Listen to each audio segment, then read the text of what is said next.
Olá, professor William. Olá também a quem esteja vendo essa gravação. Meu nome é Alain Igor Rodrigues Lima. Eu sou estudante do curso de Direito aqui em Cruzeiro do Sul, quinto período, né?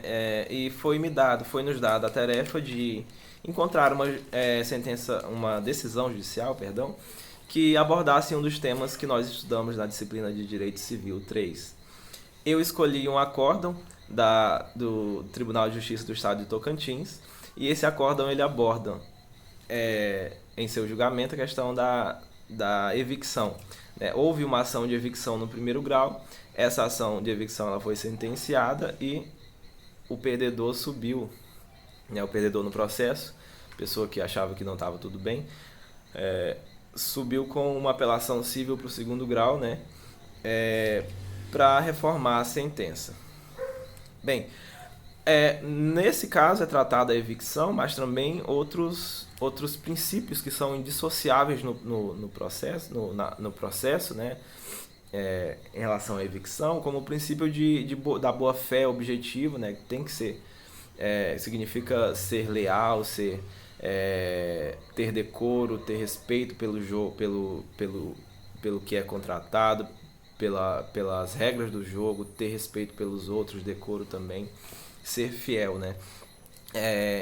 E também tipos de contrato. Mas em especial eu quero falar sobre a evicção, que é esse instituto no direito civil, né? A gente aprendeu que é o instituto no direito civil que significa a perda da posse ou propriedade de um bem em decorrência de uma ação judicial que atribui a terceiro, alheio à relação obrigacional,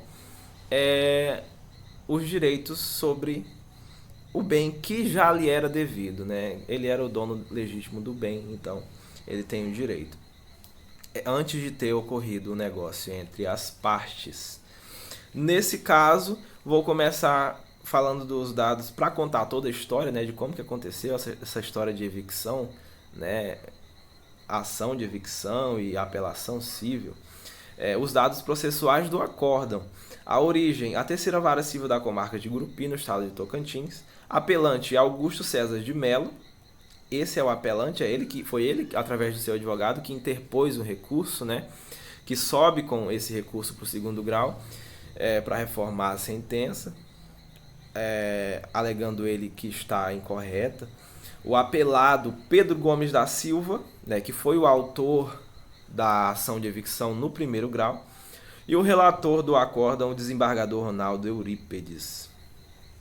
A sentença ela julgou parcialmente o pedido inicial, condenando o requerido, ora apelante, a ressarcir ao autor em razão da evicção, aquele instituto da perda da propriedade, né, da posse sobre uma coisa, a quantia de R$ 27 mil paga pelo valor do imóvel. Foi um imóvel, né? A gente já tem outro dado aqui. Mais os gastos com benfeitorias que totalizam 1.890. Isso tudo dá R$ 28.890 que tem que ser pago ao evicto, né? Relembrando lá as partes da evicção, os personagens. O alienante ele tem que pagar, se reconhecida a evicção, ao evicto ressarcir os danos, né? Nesse caso ele tem que devolver o dinheiro da compra do imóvel e também devolver o dinheiro das benfeitorias que tinham sido feitas no imóvel. Mas essa é uma história que eu vou contar a partir de agora. Diz o relatório, né, que conta a história do processo, que Pedro ajuizou uma ação, o Pedro Gomes da Silva, contra Augusto César de Melo e Roberto Coelho de Oliveira. Pedro adquiriu em 2006 o imóvel de Roberto sem que Augusto assinasse uma procuração para a venda do imóvel, com a anuência das partes. Então, o Augusto e o Roberto eles vendem, diz o pedido do Pedro na inicial, né, que eles venderam esse imóvel residencial no valor de R$ 27 mil. E para pagar esse valor, Pedro ele não pagou em dinheiro, ele deu uma caminhonete a Roberto no valor de R$ 27 mil. Pedro, então, né, com a posse do bem, ele com a posse provisória, né, nesse caso, ele fez reparos no imóvel inclusive construiu uma área de serviço, né? Então ele fez reparos, benfeitoria no bem, benfeitorias úteis e necessárias, que são aquelas que são feitas para preservar o bem, né, digamos assim. E só que dias depois, estando Pedro no seu imóvel lá que tinha comprado, na sua tranquilidade, ele é surpreendido por uma decisão judicial para desocupar o imóvel, por uma ação judicial de revogação de procuração proposta por Lázaro Antônio Gomes e Maria José Vieira Gomes, que até então a gente entende ser os donos legítimos do imóvel. Então eles revogam a procuração e dizem: Pedro, sai daí porque isso não é teu, né? O Pedro, então, louco da vida, é claro, devolve o imóvel e vai no judiciário atrás dos seus, vai lá no judiciário atrás dos seus direitos, né? Para reaver o seu prejuízo, porque ele pagou pelo bem, ele deu uma caminhonete pelo bem, né, no valor do bem, e ele também fez benfeitorias, né, no bem. Então ele tem que ser ressarcido pelo responsável que causou a evicção. Quem é o responsável nesse caso? É o que a sentença, né, no mérito, a sentença de mérito tenta revelar-nos. Citados Augusto e Roberto, eles alegam desconhecimento sobre possível vício. Eles denunciam ali de também outras duas pessoas, Cecílio e Maria Bonfim, sob a argumentação de que celebraram contrato verbal de compra e venda de imóvel por intermédio de corretores, imaginando que o bem estava livre e desembaraçado. Não estava, porque já que o contrato, houve uma ação de revogação de procuração e pediram para o Pedro sair do imóvel, né? Então não estava livre e desembaraçado.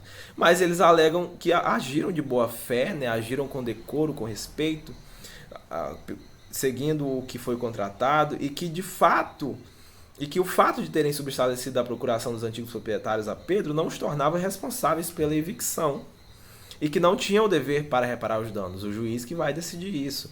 Citados os dois que foram denunciados a Lídio, Cecília e a Maria Bonfim, eles disseram que eram posseiros de outro imóvel rural, e que esse outro imóvel rural ele tinha sido trocado por esse imóvel que foi objeto da ação de evicção, o residencial, né? E que eles também não tinham o direito de reparar os danos. Ora, então quem tinha?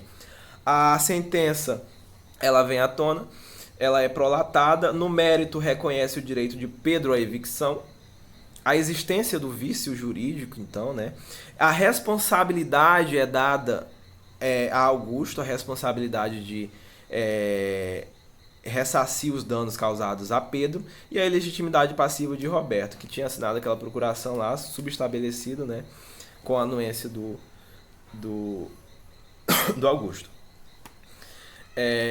Então, a decisão nesse caso, e foi por isso que o Augusto, né, por causa dessa sentença, que ele subiu na segunda instância, alegando a fragilidade da sentença, da argumentação e também da argumentação que o magistrado trouxe à tona. O voto do relator no acórdão foi o negado o provimento ao recurso, disse: Roberto, você não está certo, foi você mesmo que causou, você que é o alienante, tem que ressarcir o evicto, que é o Pedro, e cita inclusive um artigo 447 do Código Civil: nos contratos onerosos o alienante responde pela evicção. Nesse caso é um contrato oneroso, é um contrato bilateral, lembre-se, um contrato oneroso é aquele que traz benefícios e ônus para ambas as partes, né? Há uma prestação e contraprestação nesse caso, por ser um contrato bilateral. Então ele, por essa decisão, ele tem que ressarcir, né, os danos causados a Pedro. Só dando os nomes aos bois, o alienante nesse caso é o Augusto César de Mello, né, que responde pelos riscos da evicção. O evicto é o Pedro, que foi aquele que adquiriu o bem, né, que sofreu a perda do bem em evicção. E o evictor, quem é o evictor no nosso exemplo aqui?